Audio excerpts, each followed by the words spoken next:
The martini, 2 ingredients, infinite arguments.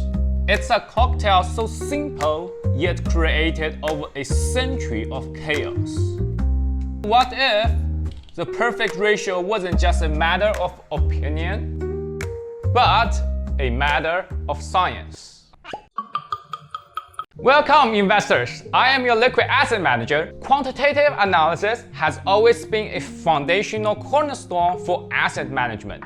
And the same applies to our liquid asset management. We will apply scientific and quantitative methods to the world of spirit. And for today's investigation, we are tackling the biggest question of them all. What is the best martini ratio? I argue that the martini ratio is a quantifiable point of peak flavor, and it changes based on the different type of gin you use. So in the next 15 to 20 minutes, I will talk briefly about the history and evolution of martini, how it is understood by the general public, and all kinds of different ratios. Then I will dive into quantitative analysis, my experiment design, and how I determine the best martini ratio.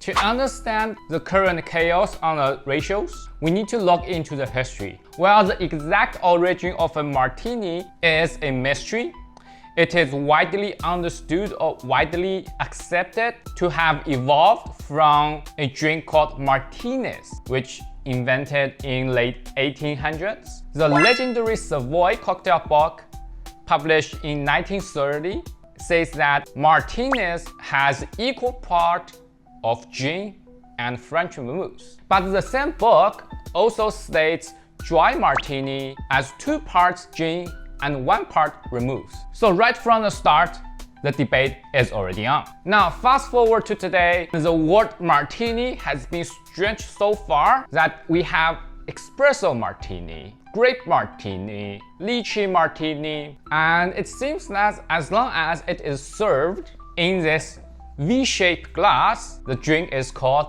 martini. Contains juice, syrups that are far apart from its original gin and vermouth. That creates too much chaos. So in this episode, we are not going to talk about those variations. We will be only focusing on the real deal. While we talk about martini, we cannot ignore its closest sibling, which is Manhattan. 2 dashes of Angostura bitters, 1 part sweet vermouth, 2 parts of rye whiskey.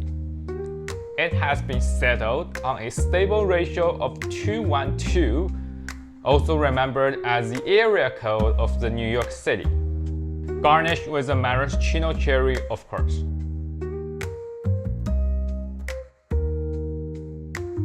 However, martini enjoys no such peace.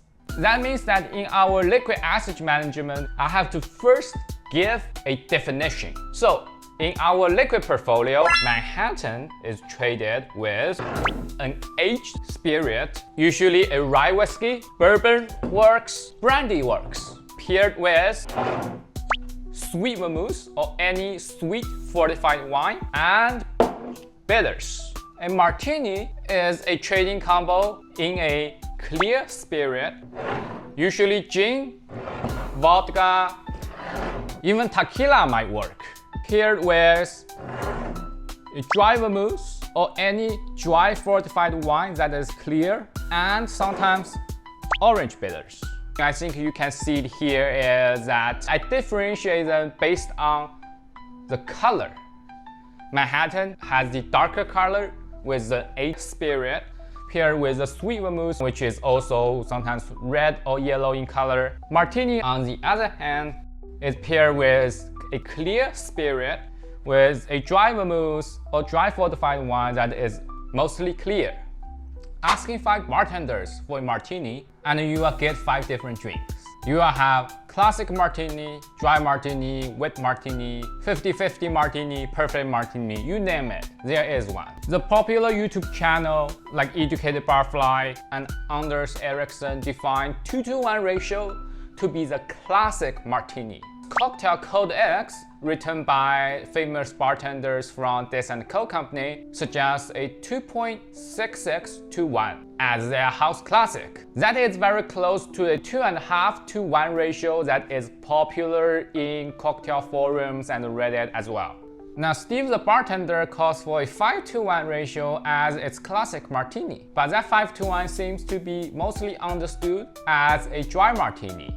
There are also people calls for 3 to 1 ratio for a classic martini and 4 to 1 for a dry martini. So you see, the complete lack of the standard framework is exactly how we should stop guessing and start measuring. Now we are getting into quantitative analysis. This is the Excel sheet I made, and this will be our experiment design. First, we need to control our variables. I will be using Beefeater gin, a very clean, balanced London dry gin, and Dolin dry vermouth. This is a classic French vermouth that is being widely accepted as the go-to martini vermouth. Second variable we will be controlling is the total volume. In this sheet, we have 90 ml. To reduce waste and make sure I drink responsibly, I'm going to control it. So we only need to enter 50 and all the numbers will be changed. Our independent variable is the ratio. The ratio will range from 1 to 1, 2 to 1, all the way up to 15 to 1.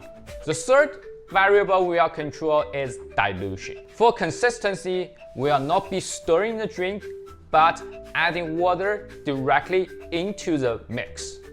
We will refer to David Arnold's research in the liquid intelligence and add a 45% dilution. The last variable we need to control is the temperature. All the drink will be pre-mixed, batched, and then put into the fridge. The experiment will happen in 3 phases: a full blind tasting, a sequential tasting to map the flavor evolution, and a comparative tasting to look for subtle difference between different ratios. Alright, investors, so now we have all of them chilled in fridge for 4 hours. Now I have no idea which ratio these are.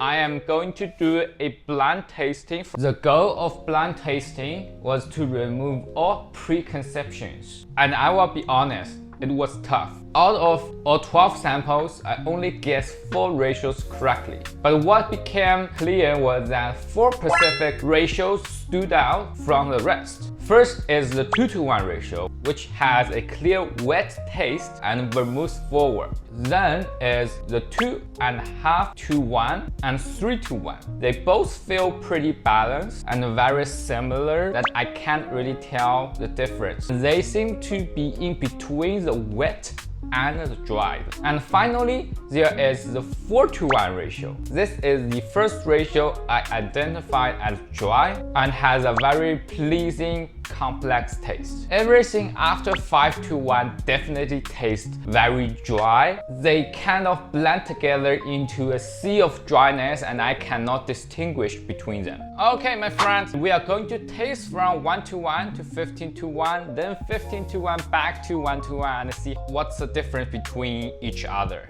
between each ratio. So let's start. And the result is very interesting. I can clearly taste the dividing lines. Both 1 to 1 and 2 to 1 ratios are in the wet zone, where 2.5 and 3 to 1 seems to be in between the wet zone and dry zone, which I will call it the balanced zone. 4 to 1 and above definitely in a dry zone. But most surprising discovery was the point of diminishing returns. So all the way from 6 to 1 to 10 to 1, they taste very similar and almost no difference. It gets slightly drier, but only slightly. I think what that tells is that in a real bar setting, when we use jigger for our measurement, it's not always precise and accurate. Sometimes I pour a little bit over a line, sometimes I'm slightly below the line. Usually that doesn't change the flavor of the final drink. It is reasonable to assume that if a guest at your bar orders a 9-to-1 ratio martini and you accidentally make him a 8-to-1 martini, I don't think he will really tell the difference other than showing off his cocktail knowledge.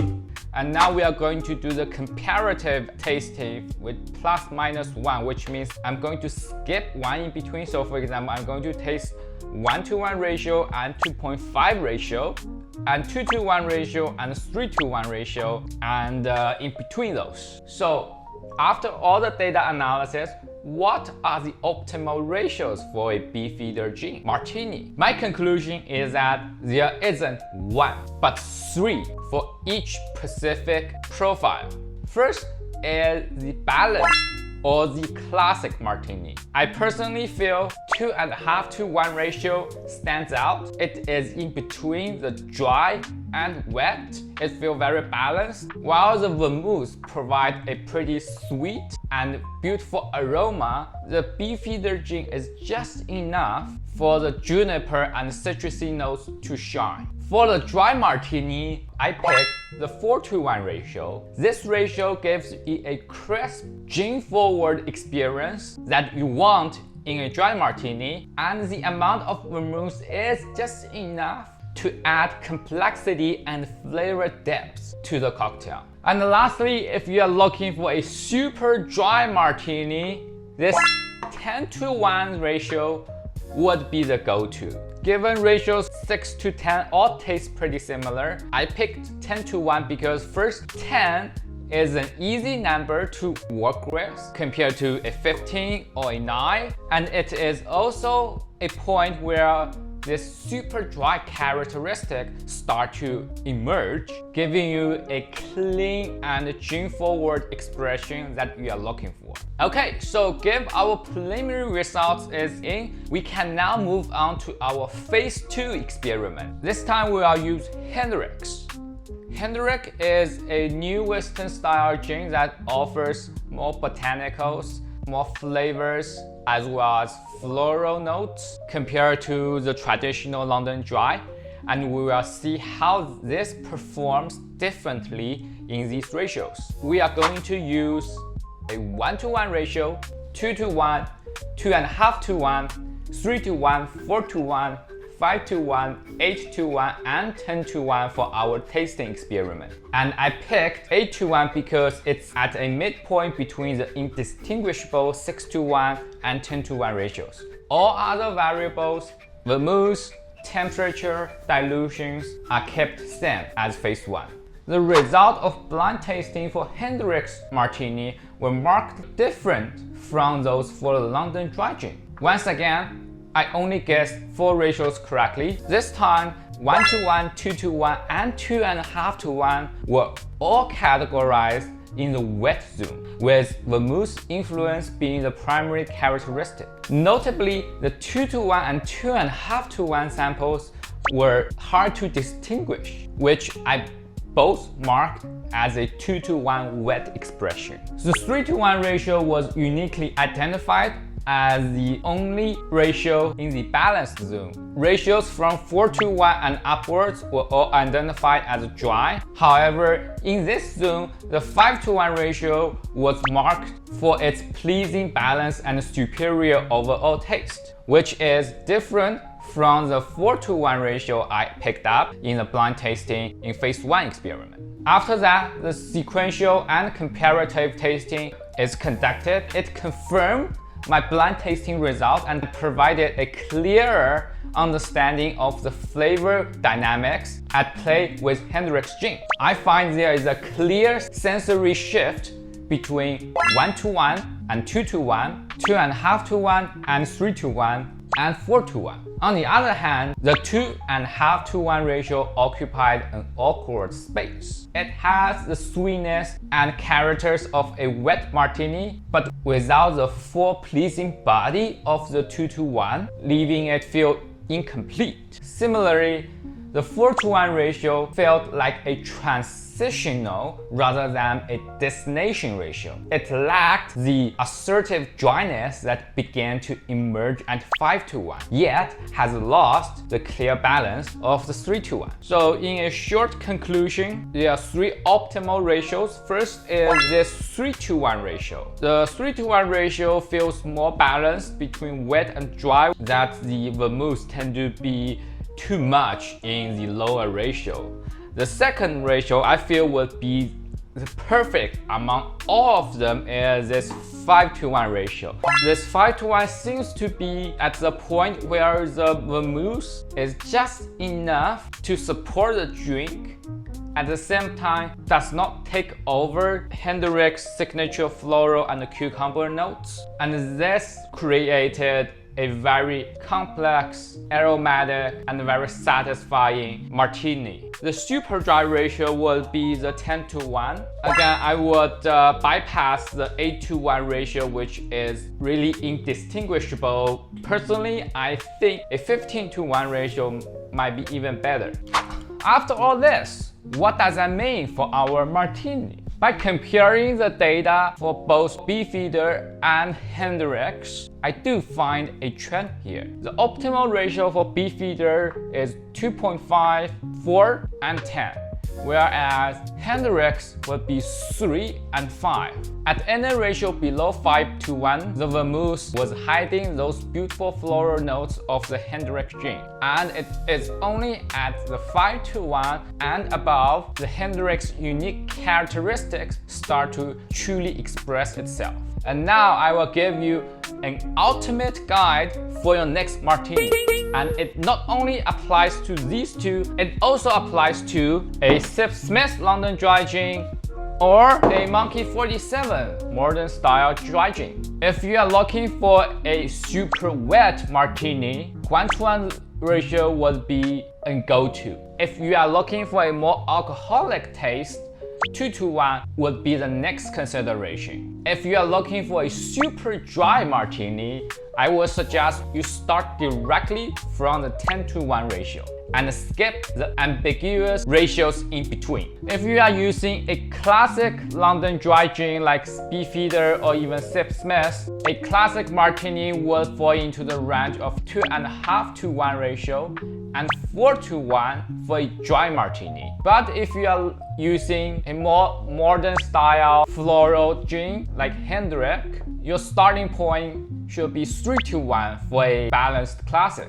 and 5-to-1 for a perfect dry martini to let its unique character to shine. Based on that, we can conclude a general practice for our liquid acid management, and that is, the simpler the gin, the more vermouth it needs to add complexity and depth. The more complex the gin, the less vermouth it needs to let its own botanicals to shine. Now, of course, this research have its own limitations. The data collected are all qualitative and subjective to my own palate. That means that I could be wrong. Secondly, we only used 2 gins, and based on what we identified, it is reasonable to assume that these gins, like Smith, will have its own peak ratio that may differ from the Beefeater we experimented. But that is the exciting part, because it opens the door for our future research. What if I want to use a different gin? What if I want to combine both gins together? And what about odd ratios like 2.66-to-1?